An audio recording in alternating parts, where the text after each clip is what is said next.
Welcome to Shark Week on Bloodbath & Beyond. Today we review Apex Predators. The city of dreams becomes the city of nightmares. This doesn't look good. Written and directed by Dustin Ferguson, Apex Predators is about a new resort that's opening, but bodies of beachgoers begin washing ashore. Think we're gonna have a good turnout for the opening? Yeah, I'm confident we will. Our only competition is the sourpuss, so we don't have much to worry about there. What do we like about this movie? I like seeing Shawn C. Phillips try and be a stoner. Yeah, you got the wacky stuff, right? All right. Come on out here. I'm really jonesing for it. After these dolphins, I really want to get a little tripped out. He's a very minor character, but I'm really looking for likes here. Yeah, some of the women were hot. One of them, I think, was A 2015 AVN Hall of Fame inductee. Alana Evans. That's her. I'll give him credit. Some of the movie happened at a beach. And we did see sharks. They were B-roll, but they were sharks. Yeah, and there was a severed hand. And there was like the top of a shark. It's him, I know it!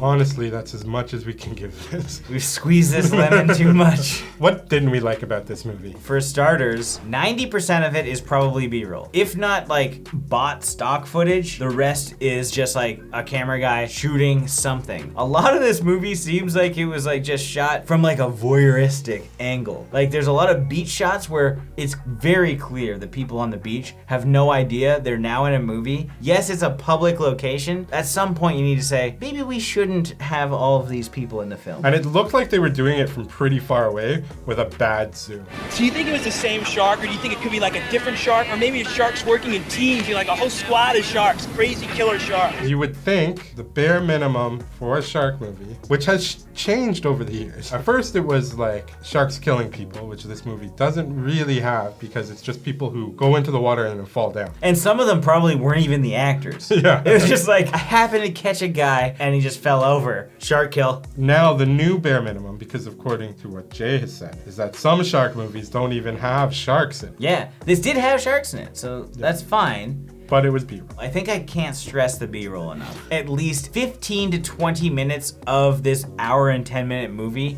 is B-roll. Of just a beach or the sky. There's a sunset that shows for like 2.5 minutes. And then we had the A-roll of this guy. He needed to get to the end of the pier because he had obviously lost his family to this shark and he wanted to go cuss him out. It takes him in real time 15 minutes to get to the end of the dock. What's this all about? Recent shark attacks. I wanted to warn you. We've been studying them and their genes are mutating. It shows him walking through like a parking garage, up the ramp. We got like another shot of him coming off of the ramp, going to the dock. Then the entrance, he goes down the dock. He makes a couple pit stops, looking at stuff, pointing at birds, just keeps going to the end of the dock. It was ridiculous, and the payoff was not worth it. And then... The payoff was him cussing out the shark, which was absolute shit. Yeah, he's just like, I'm gonna get you, you shark. I will find you and I will kill you. And then our biggest fear was when he decided he was going to go try and get the shark or warn people, is that we were going to see him walk back to the stupid place and tell everyone. Fortunately, they spared us that. Oh yeah, I forgot about him going home and he like had a sip of coffee that just was sitting there. Yeah, just like, oh, well, I better make good on my word. I gotta warn them myself. A lot of scenes took place in a boardroom at a vape shop, it seemed. Yeah, that's my theory. With Mel Novak, who is clearly a cameo. Yeah, unfortunately, we don't know him. But if you're a fan of his, he's an important role. Which is a downside for us if we don't know him. Excuse me? You heard me. You're fired. Now get out or I'll have you removed. It's like, oh, this guy's important. He's gonna be on the poster. So if he keeps talking, we're just gonna let the cameras roll and we're not gonna cut it because this is gold to us. Yeah, Mel fucking Novak. Ooh. Maybe we could have some alone time. Bring Stevens was pretty solid, but she was only in it for like a little bit. And I think that was a problem. She could have carried this movie. This is unlike anything I've ever seen before. We had this other Dr. Anthropology guy based on the lower thirds. that was small name, big title. I think he should have been replaced with Brink Stevens, who's clearly a better actor. I think he was actually the one that went and yelled at the shark. Yeah, that was the guy. Yeah. It wasn't the other guy who was trying to avenge his family, who went nowhere. Remember? He just saw the people die on the boat, and that was it. Is that not the same guy? No. Like with Maria Olsen and the tattooed Yeah, I don't think man? that's the same guy. Regardless, it doesn't really matter because that scene would have just equated to him going out, 2 people got killed by sharks off screen because they did like random flips off the boat. Yeah. Come on, fight! Lots of random scenes, I guess. It's just like B-roll, long shots, random scenes. We have like Donnelly Heising and that AVN girl just getting pictures taken, and then they just walk into the water and die. Donna, it doesn't even die. She just stays on the beach. Now what? Honestly, like, we could be inserted into the movie and it would make as much sense. Like, if we were just like, look through the window where that shark attack is happening, because that's all they did. They got like a house and they just repurposed 2 rooms and then just had them like look outside and talk about what they're supposed to be seeing. But the whole point was supposed to be this grand opening for a resort. They can't open tomorrow.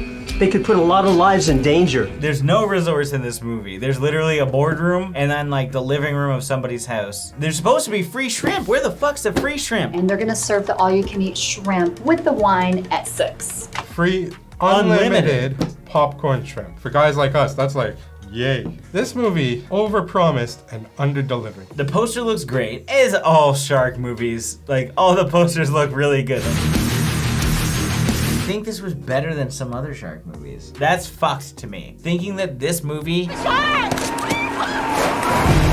is better than other movies blows my mind. I'm rethinking my entire existence here. The ones we said were shit back in the day were actually the good stuff. So we were harsh on them thinking that there was more. We were hopeful. And now I look back and think back to my youth of wasted time being harsh on movies that didn't deserve it. Two-Headed Shark Attack is fantastic. Jersey Shore Shark Attack, great. Malibu Shark Attack. All the good ones end with Shark Attack. Good points. But this was Los Angeles Shark Attack and turned into Apex Predators. Sorry, this isn't a good one. This movie just really gave us a philosophical crisis. But also, like, in this exact Shark Week, we've seen worse movies than this, and this is terrible. I don't even think we like shark movies. No, it's not our fault. Let's not victim blame us. Oh, we didn't even mention the worst part of the movie. It was like a dream or something. He wakes up from a dream, assumingly it was all good, like nothing happened. But then he went outside and there was like a missile that like blew up and there was like a giant shark or something. So it was either like a dream within a dream or, I don't know. It was stupid. It's time for our final thoughts and ratings. I honestly don't really have anything good to say about this movie.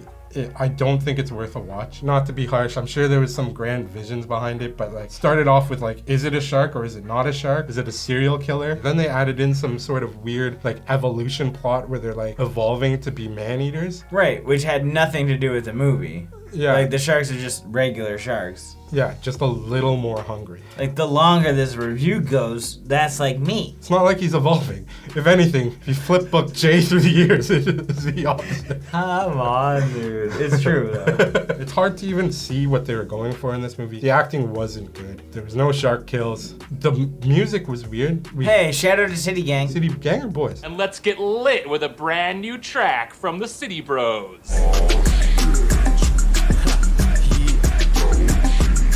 It feels like the least amount of effort you could do to make a shark movie. It's like, hey, I'm gonna go online, buy some stock footage. We're gonna film in these 3 rooms, and then we'll let everyone else use their imagination. With all that being said, I'm gonna give this 1 bored seagull out of 5. Despite my distaste for this movie, it's not the worst one I've seen. I don't know how that's even possible, because nothing really happens in this. The biggest highlight was honestly Shawn C. Phillips. Hey, come on, Dolphin, jump up! Come on! Yeah! If the only sharks that you have are B-roll, why make a shark movie? Make something else. I just don't think anybody should watch it. I don't think it's worth watching. So I'm gonna give this 1 Wave Race 64 out of 5. As always, thank you for watching. Like this video and comment below with your thoughts on the film. If you've seen it, if you haven't and you do want to check it out, I wouldn't recommend it. But we are doing Shark Week. We've got all types of shark movies coming at you. Subscribe to the channel, stay up to date with everything Bloodbath and Beyond, and make sure you check out all of our other shark stuff.